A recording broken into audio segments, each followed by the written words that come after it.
Hey everybody, welcome back.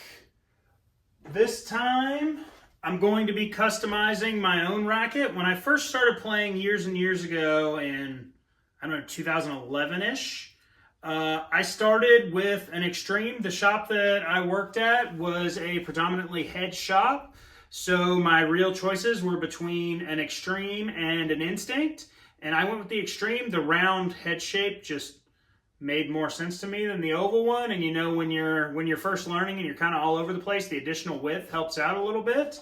So I went Extreme, and as you can see, this one's pretty good condition for a racket that's somewhere 14, 15 years old now. But the stock grip on the racket deteriorated. It basically dry rotted. I picked it up out of the bag and literally the grip was coming off of my hands from it just being so old, even though it was climate controlled the whole time. So I'm going to start by throwing on a Hypercush by Solinco replacement grip because I really like the grip. I like the perforations on it. I think it's got a good combination of cushion and tack and comfort, and I just kind of like the grip. I like the feel of it. I think it's a good product.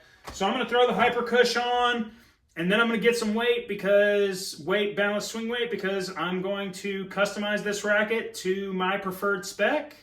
And my plan is to use it when I play in a couple days and kind of go throwback, maybe get away from the blackout and go back to my roots. I'm not playing a whole lot anyway, so switching rackets, particularly since I'm going to customize it to my normal spec, shouldn't be that big of a deal, but let's get started.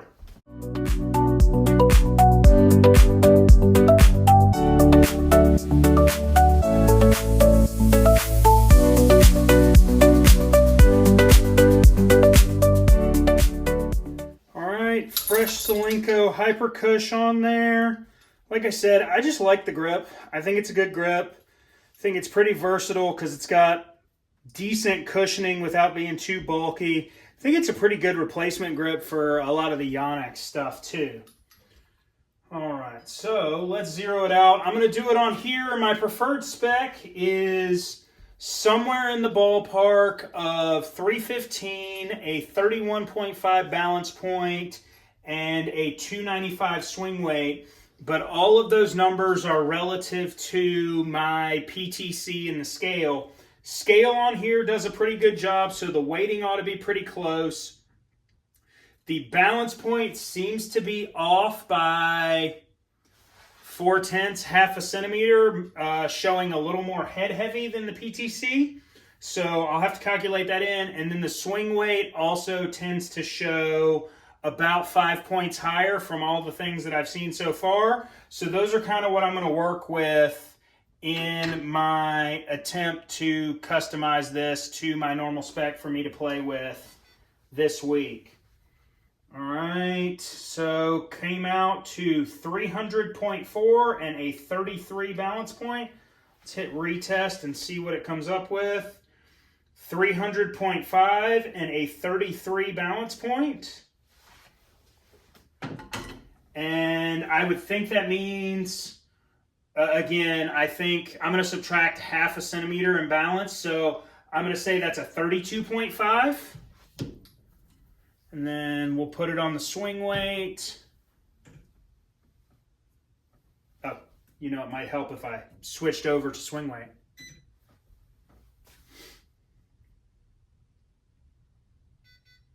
Showing it at 289.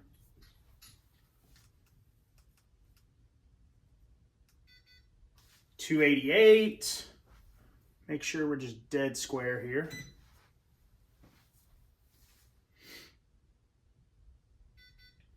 289. And like I said, I think that's about 5 swing weight points too heavy. So I take the weight as legitimate, as gospel. That'll work.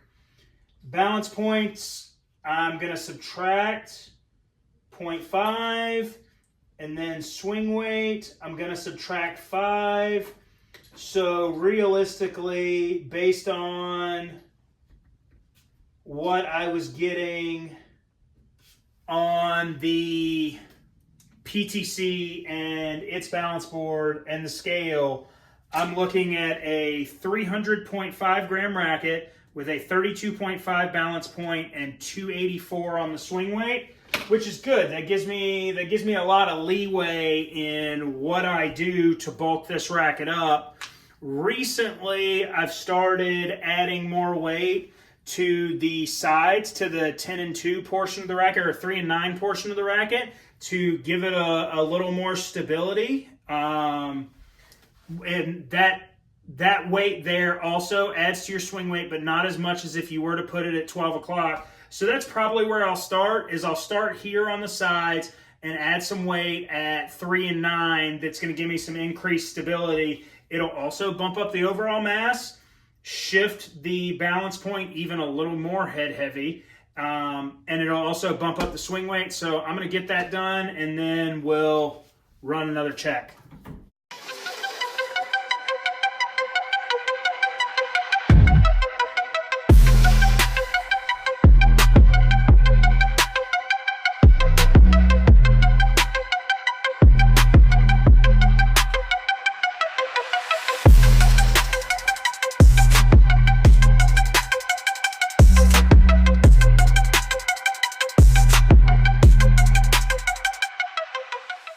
With 5 grams at 3 and 9 and used an X-Acto knife to kind of square it up because it was just a hair off. The strips were just a hair off of each other, so I used an X-Acto knife to square them up. After doing that, measured again, 305.5, 33.3, 299 swing weight. So swing weight's good enough. That's going to give me a 294. I was shooting for a 295. For me personally, that's going to be good enough. Plus, I'm about to have to add a lot of weight to the handle because I'm still 9.5 grams short on the weight. And I also need to bring that balance point back down. So I'm going to have to add some silicone to this handle. So taking these numbers, taking what I think I know about these numbers and transferring them to the PCC, I should be at 305.5, 32.8, and a 294 swing weight. And again, I need to add 9.5 grams, but I also need to bring the balance point more headlight, handle heavy. So I'm going to put some cotton in, and I'm going to shoot some silicone in and see if we can get there.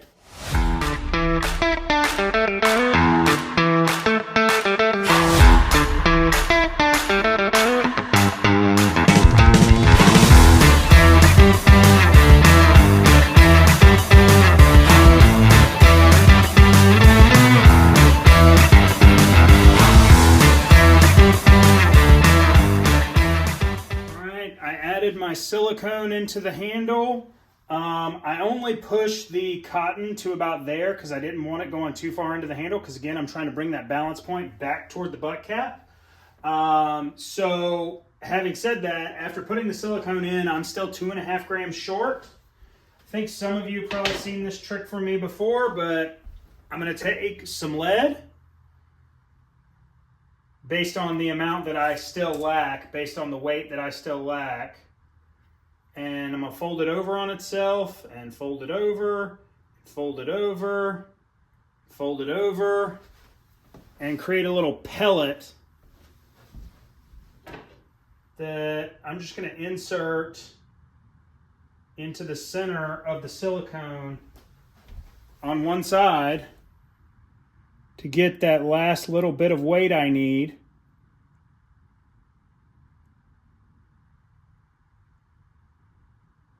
And once that silicone dries, it's not going anywhere. It'll be there for as long as that silicone's there. Throw this butt cap back on, throw the little trap door back on. I use those terms interchangeably, unfortunately. Let's get a quick swing weight just to see if the weight and the handle changed anything. I've seen it add 1 point before, but most of the time it doesn't.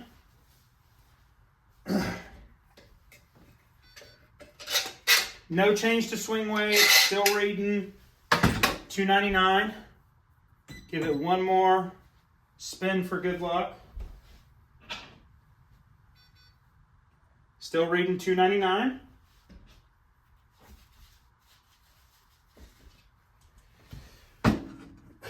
Let's flip back over to the weight and balance point testing. Get the machine reset. Get the racket sat down in there. Make sure we're even. Let's go retest. All right. And we'll go retest again. All right, so I'm showing 314.7, 32.4, and a 299, which will take the weight as accurate. Again, balance point, swing weight. Swing weight, we're gonna take 5 away, so I'm 294. Balance point, we're gonna take a half away, so I'm at 31.9. And I need another 0.3 of a gram somehow. Not sure where that 0.3 disappeared to. As a reminder, if you like what you're seeing today, what I'm putting out, please like and subscribe, share the video. If you got any questions about it, please ask them too. Love to interact with you, love to talk customizing. It's one of those things that, unfortunately, I don't think there are enough people in the industry that are willing to share their methodology. So a lot of things get done just with minute little differences between guys, between customizers. And there's nothing wrong with that. Everybody has their own little secrets, but a lot of it is truly self-taught because for whatever reason it's such a guarded secret person to person.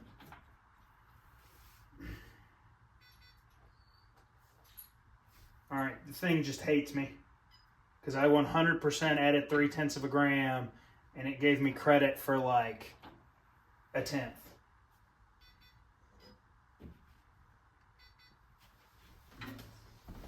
All right, let's see what we got here.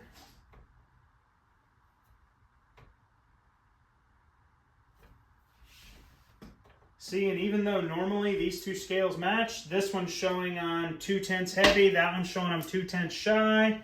So we're gonna call it good enough. Final spec, 315, 31.9 balance point, and a 294 swing weight according to the PTC. According to the Baiardo Tune Pro, 314.6, 32.4, and a 299 swing weight. Thanks for watching. See you guys next time.